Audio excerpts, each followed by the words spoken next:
Welcome to the video. We've got Backyard Mechanics of Durianrider. Let's talk about bars, man. Life behind bars. Cycling life for life. Life behind bars. This is a tip that's going to, potentially transform your cycling experience. These are called compact bars, and compact means the drop from the top to the bottom here is compact. It's quite short, it's smaller, okay? So it's just easier to have, a better hand position. These ones as well. You see a compact drop, it just makes such a difference, man. Like, I haven't met a person who's used compact bars who doesn't prefer them, okay? It's just easier hand position. And also when you set your levers up, aim it for this sort of flat top section, okay? Can you see that? This flat top section, and your hand just scallops in there really nicely. All right, it just feels very, very ergonomic, very anatomical, okay? And also you can have bars that have like a flat top on here. That also, I prefer that as well. You can see on these new bikes, like my S-Works SL8 Tarmac, they have these one-piece bars, and it's just so uncomfortable. You can't really get your ideal shifted. It's just, you can't get your rotation indexed in right like that.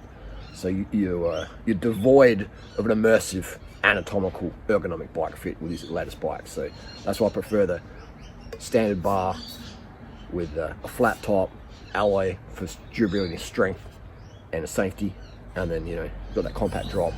The stem, whatever length rise you want. Two-piece system, good to go. Now have a look at the old school designs over here. I have an old Avanti Corsa here. This is a bike, one of my favorite bikes ever. And look at these bars. These are the 3T Zeps, okay? These are the bars I used when I raced in Belgium, like 21 years ago. And I don't even know how I used them. They've got such a big drop here. Like, it's just, I'm gonna change these bars out. I'm gonna put these probably in the recycling bin. I put some FSA compacts on there, and you can sort of see they're just, look at that shape. Hang on, let me line it up here. It's just a lot smoother transition on top, and then you got that. When you're in the drops, you got a much more anatomical position. Okay, so these are the FSA bars. I rate these. The veins coming. I'm hardly even training, man. I've been like 900 Ks this year. I'm ready to win the Tour de France. Couldn't even keep up. But 400 mil shallow bars. I find. Narrow and shallow bars I prefer. More aero for the blocking the wind, and you just sit up a bit higher as well, so you get any shoulder neck issues. Helps with that.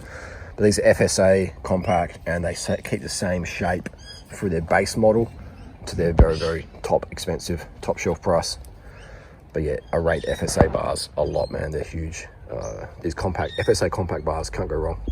Can't go wrong. Have a lot of fancy bars out there with different shapes, and then some of those are very, very fantastic. But if you just on a budget and you want something that's going to, you can get today, you can get some bars for 20 to 30, 40 bucks near new or brand new off Facebook Marketplace. You got your FSA compacts, you got your Pro Pilots, the flat top, the new Pilots, right? The Pilot brands, Pro Pilot's been around for probably 20 years, but the new ones, compact drop, that's what you want. So most of my bikes, I have the FSA bars on.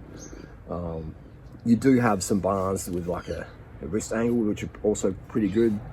But I'm just giving a real generic option for everyone out there that fits your budget, is durable, and it's going to work for you. These are going to work for you, okay?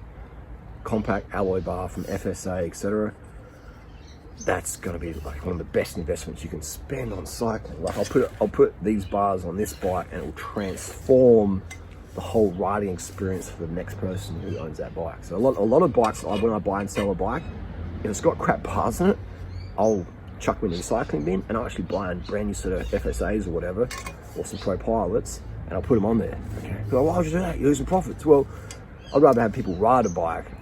People buy a bike off me, they actually ride it, versus don't ride it because the bars are too uncomfortable. Okay.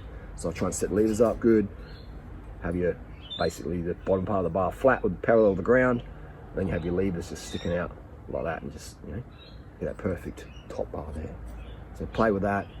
Avoid the one-piece bar and stem combo. It's a nightmare, unsustainable, dangerous, and stick with your alloy bar and stem combo. Can't go wrong with that.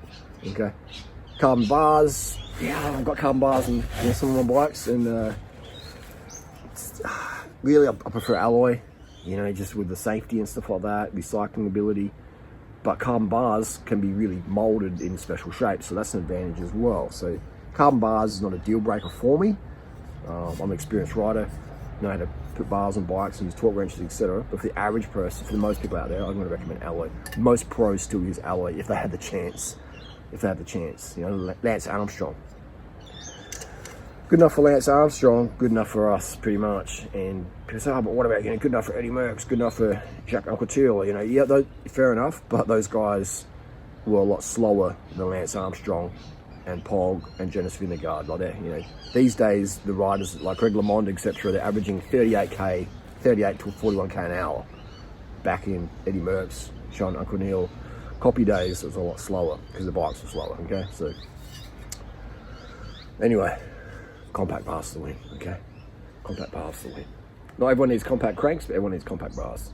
If you've got a Trek Monda, if you've got a, I mean, Trek Specialized, they stock all their latest bikes, recent bikes, with compact drop bar. So at least my influence is getting out somewhere. And shout out to Steve Hogg, the bike fit goat. Steve Hogg got me onto compact bars. Was it about 2007, I think, a bit before maybe, some Modolo compact bars. So thanks to Steve Hogg for giving me the heads up on what a compact bar is.